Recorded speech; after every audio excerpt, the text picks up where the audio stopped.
kita mengamati Ekaristi, mengikuti Ekaristi, menjalankan rangkaian Ekaristi itu, apakah kita juga makin disadarkan untuk merasakan Yesus yang benar-benar hadir melalui Ekaristi Kudus ini? Kalaulah kita membaca firman Tuhan, apakah kita juga dibawa untuk semakin merasakan bahwa benar Allah hadir menyertai hidup saya? Kalaulah saya dipertemukan dengan pribadi-pribadi di sekitar kita, apakah kita juga merasakan kehadirannya ini adalah kehadiran Yesus sendiri?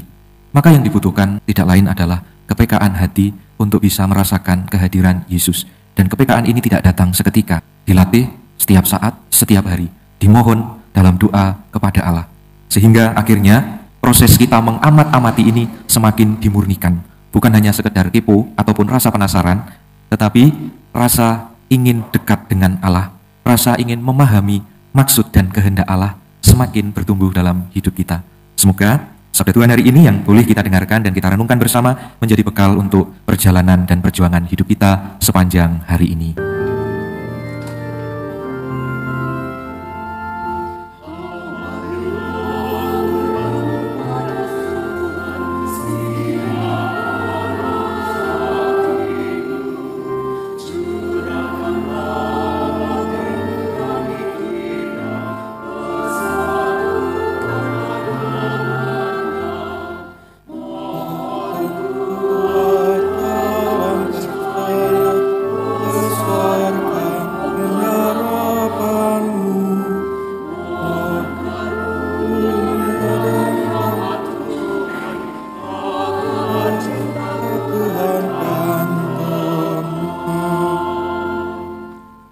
Hanya pada Tuhanlah hatiku tenang, dan Dialah segala harapanku. Hanya Dialah pelindung dan penyelamatku. Dia pendukungku, aku takkan goyah. Dalam nama Bapa dan Putra dan Roh Kudus. Amin. Tuhan bersamamu. Para Romo, Suster Frateri, Bapak dan Saudara-saudari yang terkasih, hari ini kita kembali hadir di hadirat Allah dalam Ekaristi Kudus ini untuk mensyukuri rahmat kehidupan yang baru, dan juga memohon kembali rahmat dan berkat Tuhan melalui sabdanya dan Ekaristi Kudus yang kita rayakan pada pagi hari ini. Sabda hari ini mengajak kita bersama untuk menyadari dan juga meyakini akan penyertaan Kristus yang senantiasa ada di tengah-tengah kita. Namun kerap kali kita kurang menyadari akan kehadiran Kristus yang senantiasa menyertai. Marilah kita bersama di awal Ekaristi ini mengakui akan segala kelemahan, kedosaan, kelalaian kita, dan kita mohon rahmat pengampunan Tuhan.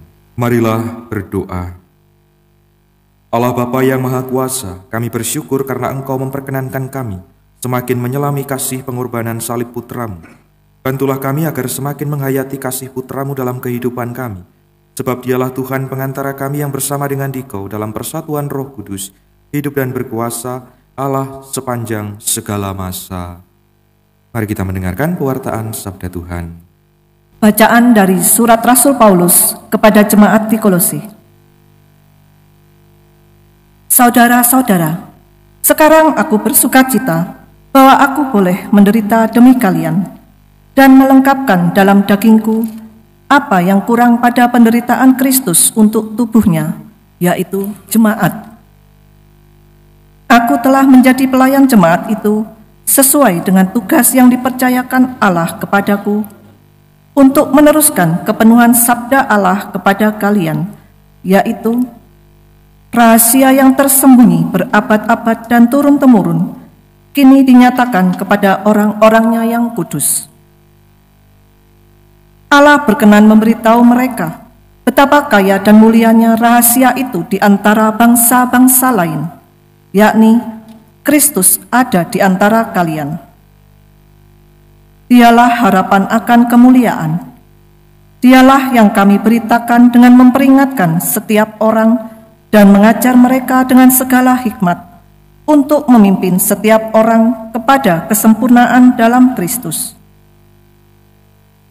Itulah yang kuusahakan dan kuperjuangkan dengan segala tenaga, sesuai dengan kuasanya yang bekerja dengan kuat dalam diriku. Saudara-saudara, aku ingin agar kalian tahu betapa beratnya perjuangan yang kulakukan bagi kalian, bagi mereka yang di Laodikia, dan bagi semuanya yang belum mengenal aku secara pribadi.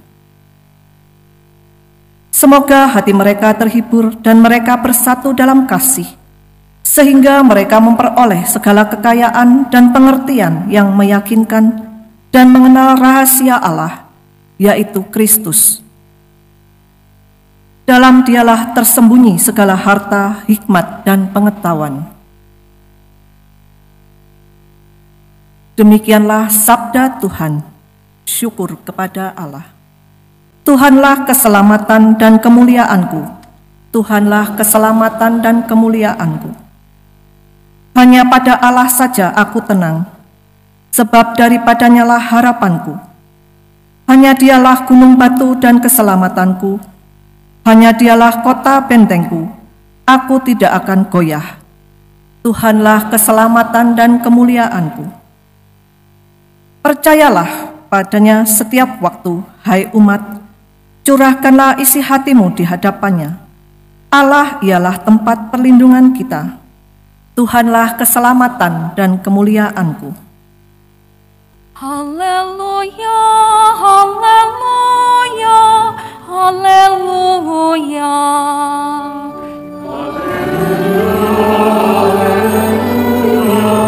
Haleluya. Domba-dombaku mendengarkan suaraku, sabda Tuhan. Aku mengenal mereka, dan mereka mengikuti aku.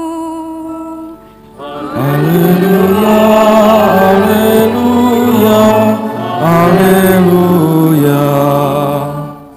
Tuhan bersamamu dan bersama rohmu. Inilah Injil suci menurut Lukas. Muliakanlah Tuhan.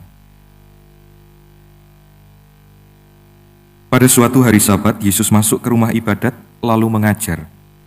Di situ ada seorang yang mati tangan kanannya.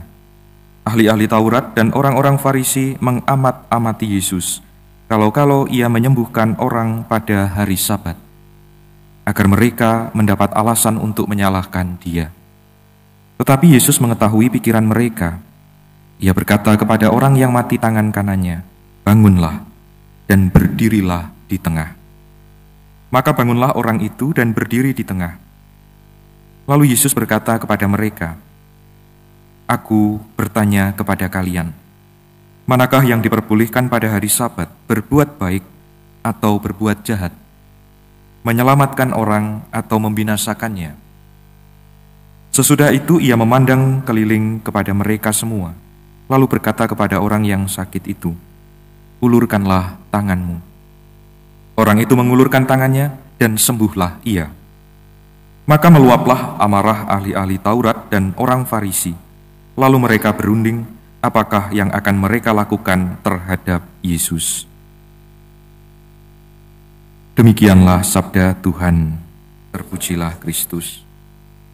Saudara dan saudari yang terkasih, selamat pagi semuanya. Berkah dalam.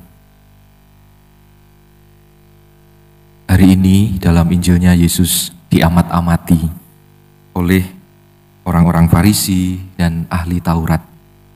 Mengamati seseorang itu memang terkadang menyenangkan ya. Kita pun juga kerap kali mengamati entah teman di tetangga kanan kiri kita, atau kalau kita di komunitas, rekan komunitas kita, atau kalau di paroki mengamati romonya misalnya, atau mengamati siapapun saja, ketua lingkungannya. Itu hal yang ya natural, manusiawi untuk kita. Dalam hidup bersama spontan, kita tidak tahu siapa yang mengajari mendahului atau membuat kita akhirnya punya rasa penasaran untuk mengamat-amati itu. Baik atau buruk yang diamati itu urusan lain. Tetapi ini hal yang sungguh melekat dalam diri kita, keseharian kita mengamat-amati. Hanya yang membedakan adalah ketika kita mengamat-amati, tujuan kita mengamat-amati ini apa? Apakah rasa penasaran kita mengamati itu karena kita iri, kenapa dia kok begitu, saya kok tidak? Ataukah kita mengamati karena kita ingin juga belajar dari dia, apa yang dia perbuat ya, sehingga hidupnya bisa jauh lebih baik, lebih tenang, lebih bijaksana. Atau kita mengamat-amati juga siapa ya circle-nya, orang-orang dekatnya orang ini, sehingga dia bisa memiliki dukungan yang kuat. Ini juga hal yang kita boleh hari ini renungkan. Ketika orang mengamati Yesus, ada banyak motivasi, ada banyak alasan, ada banyak tujuan. Kalaulah kita hari ini juga diteguhkan oleh Rasul Paulus bahwa dia mewartakan kepada jemaatnya, ia menyampaikan satu rahasia besar, yakni rahasia yang belum pernah disampaikan kepada mereka, yaitu apa? Paulus menyampaikan sebuah rahasia yang tersembunyi berabad-abad dan turun-temurun, ini dinyatakan kepada orang-orangnya. Rahasia itu apa? Rahasia itu adalah Kristus ada di antara kalian. Satu rahasia yang Paulus nyatakan kepada kita. Ketika kita diingatkan bahwa Kristus ada di antara kita, dulu, saat ini, dan di hari-hari selanjutnya, apakah kita sungguh juga merasakan kehadirannya dalam hidup kita? Kalaulah kita mengamati Ekaristi, mengikuti Ekaristi, menjalankan rangkaian Ekaristi itu, apakah kita juga makin disadarkan untuk merasakan Yesus yang benar-benar hadir melalui Ekaristi Kudus ini? Kalaulah kita membaca firman Tuhan, sabda Tuhan, apakah kita juga dibawa untuk semakin akhirnya merasakan bahwa benar Allah hadir menyertai hidup saya? Kalaulah saya dipertemukan dengan pribadi-pribadi di sekitar kita, apakah kita juga merasakan kehadirannya ini adalah kehadiran Yesus sendiri? Maka yang dibutuhkan tidak lain adalah kepekaan hati untuk bisa merasakan kehadiran Yesus. Dan kepekaan ini tidak datang seketika, dilatih setiap saat, setiap hari, dimohon dalam doa kepada Allah. Sehingga akhirnya proses kita mengamat-amati ini semakin dimurnikan. Bukan hanya sekedar kepo ataupun rasa penasaran, tetapi rasa ingin dekat dengan Allah, rasa ingin memahami maksud dan kehendak Allah semakin bertumbuh dalam hidup kita. Semoga sabda Tuhan hari ini yang boleh kita dengarkan dan kita renungkan bersama menjadi bekal untuk perjalanan dan perjuangan hidup kita sepanjang hari ini. Amin. Berdoalah saudara dan saudari supaya persembahanku dan persembahanmu berkenan pada Allah Bapa yang Maha Kuasa. Semoga persembahan ini diterima demi kemuliaan Tuhan dan keselamatan kita, serta seluruh umat Allah yang kudus. Allah Bapa sumber kehidupan, terimalah persembahan roti dan anggur ini, dan berilah kami daya ilahi-Mu dengan pengantaraan Kristus Tuhan kami. Amin. Marilah menyatakan misteri iman kita. Wafat-Mu Tuhan kami wartakan, kebangkitan-Mu kami muliakan, hingga Engkau datang. Lihatlah anak domba Allah, lihatlah Dia yang menghapus dosa dunia. Berbahagialah saudara-saudari yang diundang ke perjamuan anak domba. Tuhan, saya tidak pantas Engkau datang pada saya, tapi bersabdalah saja, maka saya akan sembuh. Tubuh darah Kristus melindungi dan menghantar kita ke hidup yang kekal. Dalam diriku aku melengkapi yang masih kurang dalam penderitaan Kristus untuk tubuhnya, yaitu gereja. Marilah berdoa. Allah Bapa yang Maha Rahim, kasih-Mu melewati batas-batas kemanusiaan kami. Semoga dengan misteri Ekaristi yang kami rayakan ini, kami semakin mengimani karya keselamatan-Mu, sehingga kelak kami boleh memasuki rumah-Mu dengan pengantaraan Kristus Tuhan kami. Amin. Tuhan bersamamu. Semogalah yang Maha Kuasa memberkati saudara-saudari sekalian, Bapa dan Putra dan Roh Kudus. Saudara dan saudari terkasih, pergilah misa sudah selesai. Syukur kepada Allah.